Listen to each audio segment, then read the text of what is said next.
Alors, Monsieur le leader de l'opposition officielle, vous avez l'honneur de nous présenter cette motion. Je vous cède la parole. Merci, Monsieur le Président. Il y a 30 ans aujourd'hui, le premier ministre René Lévesque décédait. René Lévesque, fondateur du Parti québécois, nous laisse comme formation politique un riche héritage ainsi qu'à l'ensemble de la société québécoise et au parlementarisme. Je veux aujourd'hui saluer l'ensemble des collègues parlementaires qui ont brigué les suffrages, qui ont obtenu la confiance de leur population et qui, fièrement, chaque jour où cette Chambre est ouverte, représentent leur population, représentent leurs idéaux, leurs aspirations, écoutent leurs attentes et interviennent en leur nom. Et aujourd'hui, ce que je veux faire comme leader parlementaire de l'opposition, comme porte-parole en matière de sécurité publique, c'est faire une proposition allant dans le sens de plus d'intégrité, d'une meilleure éthique, des meilleures pratiques possibles. Et je fais cette intervention dans le domaine de la sécurité publique, un domaine qui me passionne, où je ne suis pas un expert, mais où j'écoute les avis de la population, des gens qui ont des choses à dire, de mes collègues parlementaires qui sont préoccupés par ces questions. Au Parti québécois, l'intégrité, l'éthique, la probité, ça fait partie de notre héritage, ça fait partie de notre actif actuel à travers nos interventions. Aujourd'hui, ce que je vais faire avec les collègues de l'Assemblée nationale, c'est de mettre de l'avant une proposition, comme je l'ai fait jeudi dernier, une proposition positive qui est de nature à rassurer le public quant à l'indépendance d'une institution importante, qui est celle de la police. Dans notre société, nous avons fait le choix collectif que des grandes institutions qui régissent notre vie collective soient totalement indépendantes. Et à l'Assemblée nationale, tout ça est codé. Par exemple, le directeur général des élections est choisi par les 2/3 des députés de l'Assemblée nationale. Le protecteur du citoyen, c'est la même chose. Vérificateur général, commissaire au lobbyisme, commissaire des droits de la personne et de la jeunesse. On a choisi que ces personnes, ces femmes et ces hommes qui jouent un rôle important, puissent jouir d'une totale indépendance pour pouvoir nous donner des avis, pour intervenir, pour nous indiquer lorsqu'on doit corriger des choses. Il nous apparaît que ce type de nomination devrait intervenir dans d'autres cas, et je m'explique. Au cours des dernières années, il y a eu, je dirais, une prise de conscience collective quant au fait que notre société n'échappait pas à la corruption, à l'abus de fonds publics, à l'abus de confiance, à une volonté de certains individus d'usurper le bien public à leur avantage ou à celle d'organisations pour lesquelles ils travaillent. Et ça a donné lieu à toutes sortes de réactions épidermiques, d'abord de la part du public, et puis des observateurs, et puis des parlementaires. Et les nombreuses questions posées par le Parti québécois, voire des centaines de questions, ont fini par porter fruit. Et finalement, le gouvernement du premier ministre Charest a décidé de déclencher une commission d'enquête portant sur l'industrie de la construction, qu'on appelle familièrement la commission Charbonneau. Cette commission s'est tenue, elle a entendu de nombreux témoins, en public et en privé. Certaines personnes qui étaient attendues de la part du public n'ont jamais été rencontrées ni en public ni en privé.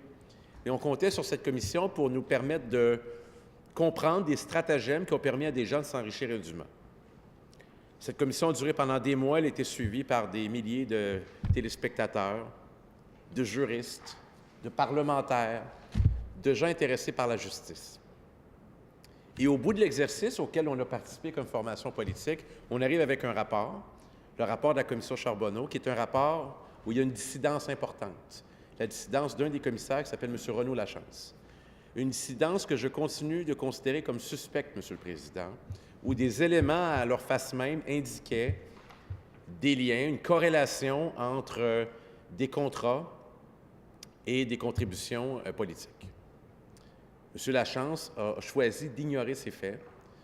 Mme Charbonneau a une autre évaluation. On a même vu des courriels, des échanges acrimonieux entre les commissaires.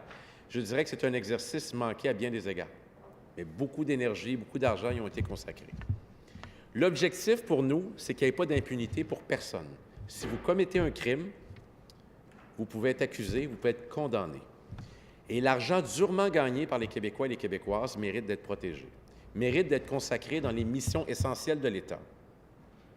Et on a un rôle à jouer comme parlementaire, un rôle de régulateur. Vous savez qu'on a un rôle de représentation, de législateur, mais de régulateur. Les parlementaires peuvent poser des questions sur l'administration publique, qu'ils soient dans l'opposition au gouvernement. C'est prévu par nos pratiques. Et au terme de la commission Charbonneau, déçus que nous étions, et je ne pense pas qu'on était seuls dans notre camp, on s'est dit, il reste d'autres institutions. Par exemple, l'unité permanente anticorruption créée en 2011 par le gouvernement du premier ministre Charest, qui succédait à l'escouade Marteau.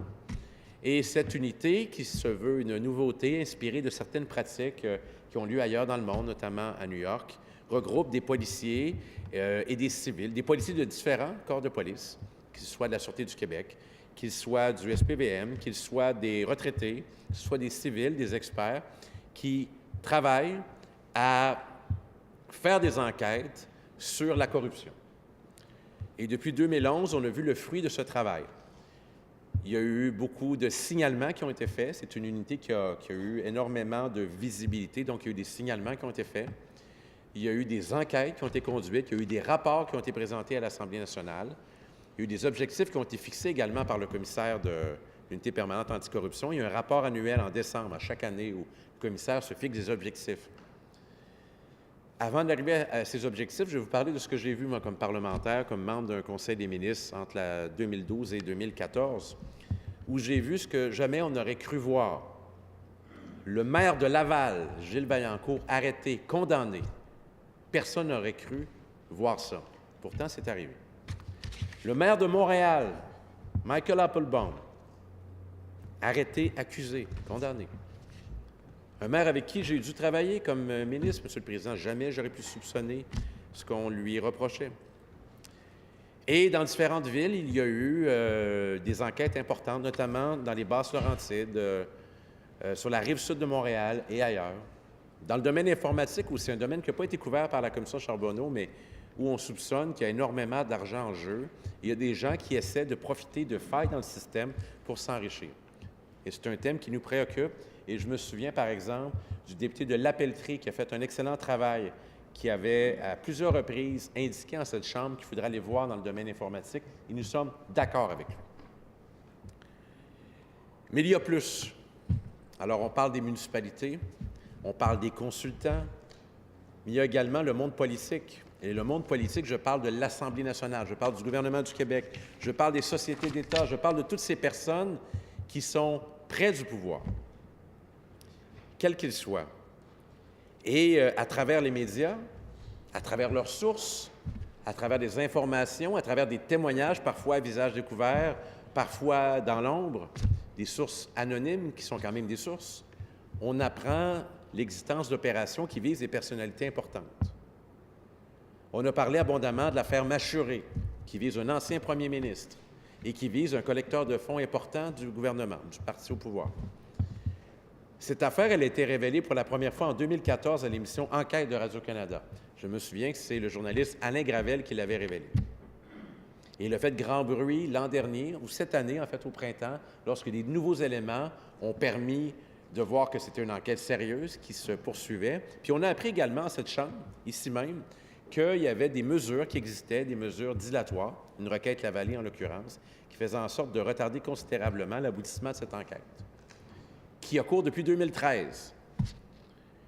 Et j'ai entendu, moi ici, le patron de l'unité permanente anticorruption nous dire la chose suivante, qu'il était déterminé à aller jusqu'au bout dans l'affaire Machuré, jusqu'à des condamnations. J'ai entendu ça, M. le Président. Et je l'ai entendu dire également que rien ne l'empêcherait d'aller jusqu'au bout, que si des personnes ont voulu compromettre cette enquête, au pire, il l'avait distrait. Ce que je n'ai pas entendu hier. La version diffère. Comparons les versions. Mais ceci étant dit, les événements des derniers jours impliquant le député de Chaumédé n'ont rien à voir avec la proposition que je fais aujourd'hui. Pourquoi? Parce que le 2 novembre 2015, j'ai été le premier à proposer, dans une émission qui s'appelle « Deux hommes en or » sur les ondes de Télé-Québec, avec le journaliste Patrick Lagacé, la proposition suivante. Pour s'assurer d'une pleine indépendance de l'unité permanente anticorruption, il faut que le commissaire soit nommé par les 2/3 des membres de l'Assemblée nationale. Pourquoi? Je viens de l'exposer. Des enquêtes importantes touchant un ancien premier ministre, touchant le collecteur de fonds principal, touchant des organisateurs, touchant d'anciens élus, dont certains dans cette Chambre ont été rencontrés, touchant des personnes apparentées au gouvernement. On veut s'assurer que le commissaire et son équipe puissent enquêter librement, sans aucune entrave et en toute indépendance. Résumons la chose de la façon suivante. Le gouvernement libéral est le seul qui peut nommer le commissaire ou la commissaire d'unité permanente anticorruption, actuelle ou à venir, pour l'instant. C'est ce qui est arrivé avec M. Lafrenière. Il y a eu une fin de mandat et on avait la possibilité de reconduire M. Lafrenière ou de nommer une autre personne. Le gouvernement a fait le choix de reconduire M. Lafrenière sur la base de critères que j'ignore. D'ailleurs, comment on évalue la performance d'un commissaire à l'UPAC? Sur quelle base? Le nombre d'arrestations, la nature des dossiers, la satisfaction qu'on a face à son travail. Admettez avec moi, M. le Président, que ça met le gouvernement dans une position vulnérable. Résumons encore une fois l'affaire. Le gouvernement libéral nomme l'enquêteur en chef qui enquête sur le Parti libéral. À sa face même, c'est une aberration qu'on peut corriger. Alors, j'ai proposé ça en 2015. Je suis heureux que de nombreux analystes aient abondé dans notre sens, soient d'accord avec notre proposition. Je suis heureux que la deuxième opposition adhère à cette proposition. Même chose pour les députés de Québec solidaire. Pour de nombreux observateurs, ça va de soi. Je pourrais vous parler de d'autres enquêtes. Je pourrais vous parler d'une enquête qui porte sur la SIC, la Société immobilière du Québec, et ça se passe autour de nous, M. le Président, dans des grands bâtiments tout près de l'Assemblée nationale, potentiellement le plus grand scandale immobilier de l'histoire du Canada, qui touche des personnalités bien connues dans la vie politique québécoise. William Bartlett, Franco Fava, Charles Rondeau. Et d'où je tiens ces informations, M. le Président, un reportage de l'émission Enquête avec les journalistes Marie-Maud Denis et Isabelle Richer qui ont exposé à peu près jour pour jour l'an dernier des éléments importants d'une enquête où il ne s'est rien passé pour l'instant. Donc, un deuxième cas qui touche de près le gouvernement libéral. Je pourrais parler de Joël Gauthier. Et moi, j'ai la conviction, M. le Président, que Joël Gauthier n'arrivera jamais rien avec lui. J'ai ce sentiment-là. Joël Gauthier, qui était directeur général du Parti libéral du Québec, qui était à l'AMT. Je n'ai pas l'impression qu'il va se passer grand-chose. C'est une intuition que j'ai, M. le Président. Et je pourrais vous parler de bien d'autres cas. Alors, quand le premier ministre évoque tout à l'heure que ça peut toucher d'autres formations politiques, on va couper court. Quiconque a usurpé le bien public, s'est enrichi aux dépens des fiers travailleurs et travailleuses du Québec, mérite d'être enquêté, mérite potentiellement d'être accusé, voire d'être condamné, quelles que soient ses allégeances politiques. Mais force est de constater que l'essentiel des grandes enquêtes porte sur le Parti libéral du Québec. Et si ce que je dis est contraire à la vérité, qu'on se lève et qu'on m'interrompe immédiatement, M. le Président. Alors, j'ai proposé au ministre, dans le cadre du projet de loi 107, parce que je pense que c'était le moment pour faire ces propositions, de réitérer la proposition qu'il connaît déjà du Parti québécois. C'est-à-dire que c'est l'occasion de changer deux choses quant à l'unité permanente anticorruption.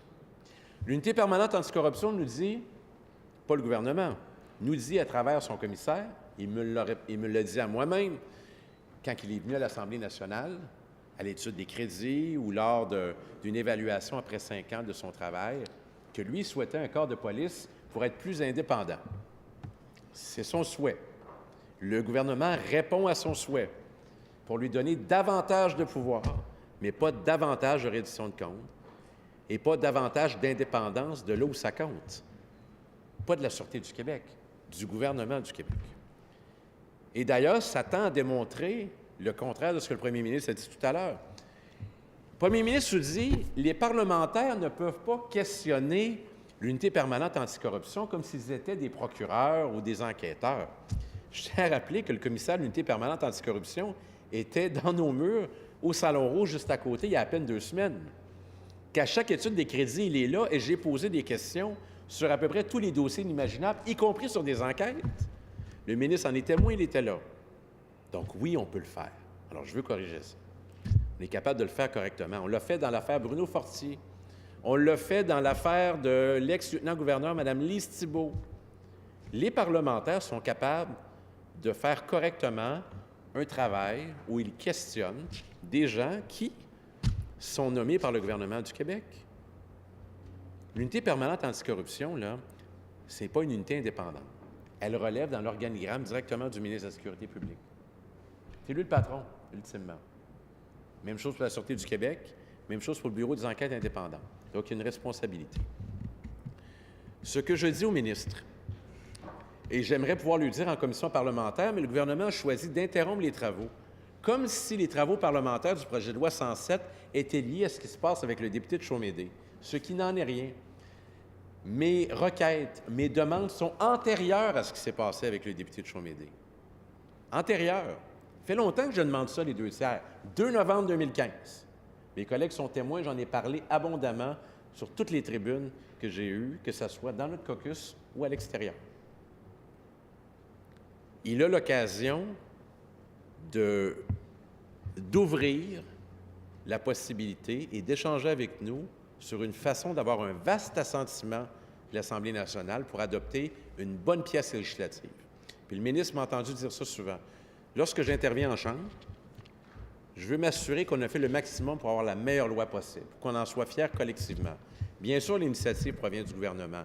On peut y contribuer, on peut faire des amendements, on peut collaborer à inspirer le gouvernement, à trouver des idées auxquelles il n'a peut-être pas pensé. Puis ensuite, bien, on est fiers de ça. On a dit, on sent qu'on a fait un bon travail. Quand le ministre dit ce matin, est-ce que l'opposition va vouloir travailler avec nous? Bien sûr. Sur quelle base? Elles sont connues. On pense qu'il y a 2 problèmes. Il y a le problème de la reddition de comptes, puis il y a le problème de la nomination du commissaire. D'abord, pour la reddition de comptes. Jeudi dernier, j'ai fait un discours d'1 heure sur ces enjeux. Je répète quelques éléments, j'essaie de me renouveler, sur comment on pourrait s'assurer d'avoir des mécanismes annuels, par exemple, où on pourrait questionner le commissaire de l'unité permanente anticorruption à l'extérieur de l'étude des crédits. J'ai proposé ça, puis je pense que le ministre conviendra que je l'ai fait d'une façon positive. Je l'ai positionné de façon à ce que ça laisse toute la liberté au gouvernement d'y réfléchir et d'en saisir l'opportunité. Et je l'ai fait de cette façon-là, avec ce ton-là, M. le Président. Je crois que c'est vous qui étiez là. En tout cas, je pense l'avoir fait correctement. Et j'ai été heureux, moi, d'entendre lundi après-midi le ministre dire qu'il réfléchissait à la question-là. Je l'ai dit en toute sincérité. Beaucoup d'estime pour le ministre. Je sais sa droiture, je sais sa rigueur dans ses dossiers. Ce n'est pas de la flagornerie. Je le suis depuis, même bien avant qu'il soit en politique. Et je sais qu'il réfléchit à ces questions-là et il est capable d'arriver avec des propositions qui vont bonifier le projet de loi. Puis je le dis en le regardant, je le crois sincèrement, M. le Président. C'est une ouverture que je salue. Il y a toutes sortes de mécanismes qu'on pourrait utiliser. De toute façon, à l'étude des crédits, c'est un peu complexe, hein, parce qu'on a à peu près tout le monde en même temps. On peut poser une question sur la sécurité civile, puis après passer à l'UPAC, puis au Bureau des enquêtes indépendantes, puis au laboratoire légal. C'est un peu complexe. Je pense qu'on pourrait avoir un exercice annuel qui nous permet de questionner. Alors, j'ai hâte d'entendre ces propositions là-dessus. Je suis convaincu qu'on pourra échanger là-dessus. J'ai quelques idées, moi aussi, à lui soumettre. Donc, sur cette base-là, ça va. Mais sur la nomination du commissaire à l'UPAC, là, ça ne va pas du tout.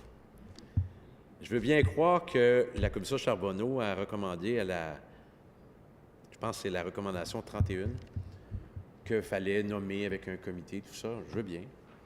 Mais la commission Charbonneau, ça dépend de la crédibilité qu'on y donne. Là, il y a une dissidence. Là. Il y a 2 commissaires, les 2 disent des affaires complètement différentes. Moi, je dis que ce n'est pas assez. Et la commission Charbonneau ne nous dit pas que l'UPAC devrait se constituer en corps de police indépendant, mais c'est le choix du gouvernement. Hein, ils ont une demande du commissaire à l'UPAC qui dit « Moi, je veux plus de pouvoir. Je veux mon corps de police. » Et le gouvernement dit « Bien, on va te le donner. » Alors, en 2016, juin 2016, il dépose un projet de loi, puis il l'appelle en octobre, et puis là, on commence à le traiter, puis on a des auditions. Il y a des groupes qui viennent nous dire que M. Bérubé, votre idée, ça a du sens. L'Ordre des ingénieurs du Québec, par exemple, un ordre auquel appartient la vice-première ministre, nous dit les 2/3, ça a du sens. L'Association des policiers provinciaux du Québec, nos fiers policiers et policières de la Sûreté du Québec, notre police nationale, nous disent ils n'ont rien à gagner là-dedans. Là. On n'est pas en négociation salariale. Ils nous disent bien, ça va de soi. Les différents analystes nous disent la même chose. Je peux parler de Brian May, je peux parler des analystes de la presse, de Radio-Canada, partout. Là. Bon. Le ministre défend mordicus le fait qu'il s'accroche là-dessus sur la recommandation de la commission Charbonneau. Moi, j'ai lancé un défi au commissaire à l'UPAC en commission parlementaire il y a quelques semaines lorsqu'il est venu. Je lui ai dit, écoutez, il me semble que pour donner de la force à ce corps de police, ça prend un vaste assentiment de la Chambre. Il y a 2 conditions. J'ai parlé de la première. La première, c'est la reddition de comptes. Là-dessus, on est capable d'avancer, on est capable de trouver ensemble une façon d'exprimer un certain nombre d'éléments. On peut questionner sur le financement, sur les obstacles, sur les communications avec d'autres instances. On n'est pas obligé d'aller dans les enquêtes, là. On est capable de poser des bonnes questions. D'accord? Ensuite, sur la nomination du commissaire à l'UPAC, à date, on ne s'entend pas. Je ne sens pas d'ouverture de la part du ministre pour changer le mode de nomination. Alors, j'ai dit à M. Lafrenière, qu'est-ce qui est le plus important pour vous? D'avoir un projet de loi qui pourrait faire l'unanimité et qui fait en sorte que l'UPAC est le meilleur corps de police peut-être en Amérique pour traquer les filous, ou que vous soyez absolument à la tête de ce corps de police-là? J'ai parfois l'impression que c'est la deuxième option qui prévaut pour le gouvernement. Il faut absolument que M. Lafrenière reste là. Pourquoi? Peut-être pas d'intention, mais ça a l'air très important. Très important. Alors, j'ai dit à M. Lafrenière, mettez votre siège en jeu. Démissionnez. Prêtez-vous un vote de l'Assemblée nationale. Si vous avez l'appui des 2 tiers, votre légitimité est renforcée. Puis vous avez un nouveau corps de police qui sert pour tout le Québec, pas pour vous, tout le Québec. Si vous ne le remportez pas, vous avez quand même ce corps de police qui va servir pour tout le Québec. Alors, qu'est-ce qui est important? D'avoir un meilleur corps de police ou que M. Lafrenière soit là à tout prix? J'ai d'autres récriminations lorsqu'on pose des questions sur le fonctionnement de l'UPAC. Des questions très simples. Un diagnostic organisationnel. J'ai posé la question, j'ai obtenu un rapport complètement caviardé. Sur les relations de travail à l'interne. On avait demandé de biffer les noms. Oui, on biffé les noms, mais on biffé toutes les situations. Toutes les situations. C'est pas acceptable, ça, M. le Président. Le ministre ne peut pas accepter ça. D'ailleurs, c'est un rapport qui provient du ministère de la Sécurité publique. Hein? Si d'aventure le ministre recevait une demande d'accès à l'information, je l'invite à la considérer. Parce que c'est important de savoir qu'est-ce qui se passe avant de donner plus de pouvoir. Pour avoir une confiance aveugle à l'égard de la police. Volontairement, je ne vais pas mêler l'affaire du député de Chaumédé parce que tout ce que je vous dis là, je l'ai dit avant. Puis je vais le dire après. Puis je l'ai dit pendant. C'est complètement autre chose. Toujours compliqué d'avoir des informations de la police, c'est clair, c'est sûr qu'il y a des contraintes. D'ailleurs, la Sûreté du Québec, elle, c'est la dernière de classe en matière d'accès à l'information au Québec. C'est la revue L'Actualité qui nous annonçait ça. Quant à l'UPAC, la côte à remonter est importante. Le sondage de mai dernier nous indiquait que 61 % de la population du Québec pense que de l'ingérence politique dans les affaires conduites par l'UPAC. 61 %. Je ne suis pas convaincu que le chiffre est à la baisse cette semaine, M. le Président. Est-ce qu'il y a 61 % de la population qui se dit « Le directeur général des élections n'a pas confiance en lui pour arbitrer la tenue des scrutins au Québec? » Non. Pourquoi? Il n'est pas nommé par le gouvernement. Il est nommé par les 2 tiers des députés de l'Assemblée nationale. Y a-t-il le 2 tiers de la population qui dit « La protectrice du citoyen, là, je me méfie d'elle, puis on est les 2 tiers du Québec. » Non. Bien, faisons la même chose avec la police, avec l'UPAC. Ça va régler beaucoup de choses. Ça va régler tous mes questionnements là-dessus, puis ceux de l'opposition, puis ceux des analystes. J'invite le ministre à taper le mot UPAC sur Twitter, sur les réseaux sociaux, et à voir ce qui se dit de façon générale. À 30 % près, là, les commentaires qui se disent, là, c'est assez unanime sur la nécessité d'assurer une réelle indépendance. Ça passe par 2 choses. Reddition de comptes, il y a une ouverture. On va y travailler. Nomination, s'il n'y a pas d'ouverture, on ne peut pas compter sur nous là-dessus. Je ne sais pas ce que la CAQ va décider, mais nous, je l'ai déjà annoncé. Alors, il faut ouvrir là-dessus. Qu'est-ce qu'on a à perdre? Qu'est-ce qu'on a à perdre? Pourquoi toutes les institutions importantes qui gouvernent notre société devraient être indépendantes, sauf la police, sauf la Sûreté du Québec, sauf la Direction des poursuites criminelles et pénales? On ne peut pas être juge et partie, là. Les enquêtes que j'ai évoquées tout à l'heure, elles existent pour vrai. Puis il y en a, selon les mots du commissaire de l'UPAC lui-même, des dizaines qui portent sur le monde politique. Alors, qu'est-ce qui bloque?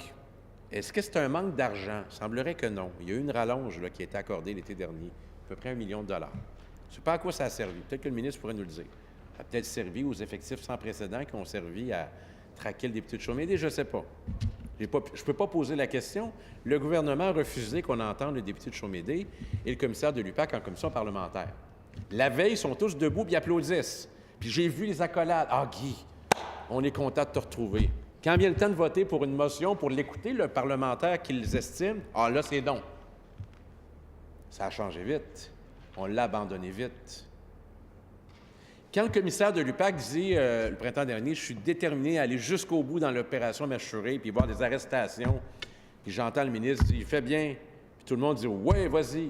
Puis j'amène une proposition qui dit exactement la même chose, puis là, j'entends le leader adjoint dire que c'est non. C'est pas conséquent. On ne peut pas dire une chose et son contraire. Il faut être constant. Parce que moi, vous pouvez me trouver fatigant, mais je suis constant. Terminant, notre proposition est claire. La nomination du commissaire de l'UPAC aux 2/3 des membres de l'Assemblée nationale nous apparaît une proposition pleine de sens, supportée par les Québécois, supportée par le bon sens, par les observateurs de la scène judiciaire et politique, et qui assure au gouvernement de se mettre à l'abri de tout questionnement sur l'indépendance de cette institution. Ça réglerait tellement de choses, Monsieur le Président, dans le questionnement. Après, on pourrait se questionner sur d'autres éléments, par exemple les mécanismes de contrôle, sur le financement, etc. Puis l'UPAC pourrait nous dire, par exemple, dans une affaire qui est attendue, qui est médiatisée, bien, on ne peut pas procéder, puis on vous l'annonce, puis là, c'est réglé, on n'en parle plus. On pourrait faire ça. Alors, c'est là que j'en suis, moi. Et c'est pour ça le sens de notre motion. Si le gouvernement ouvre là-dessus, là, je pense qu'on va avoir une belle loi. On va avoir quelque chose de fantastique, puis on va en être fiers. Puis je pense que le gouvernement a l'espace pour ça. Il n'est pas obligé de dire oui au début, mais je serais heureux qu'il puisse cheminer là-dedans, puis qu'on échange là-dessus. Mais ça, pour nous, c'est essentiel.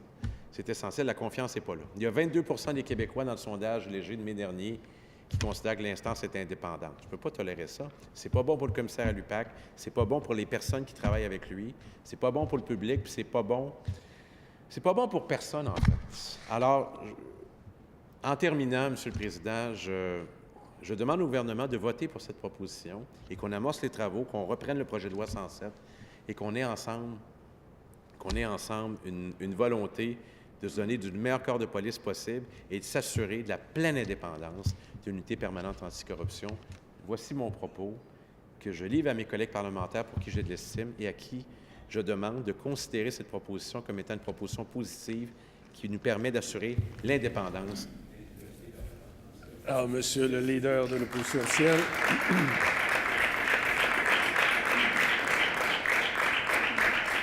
Je vous remercie pour votre intervention.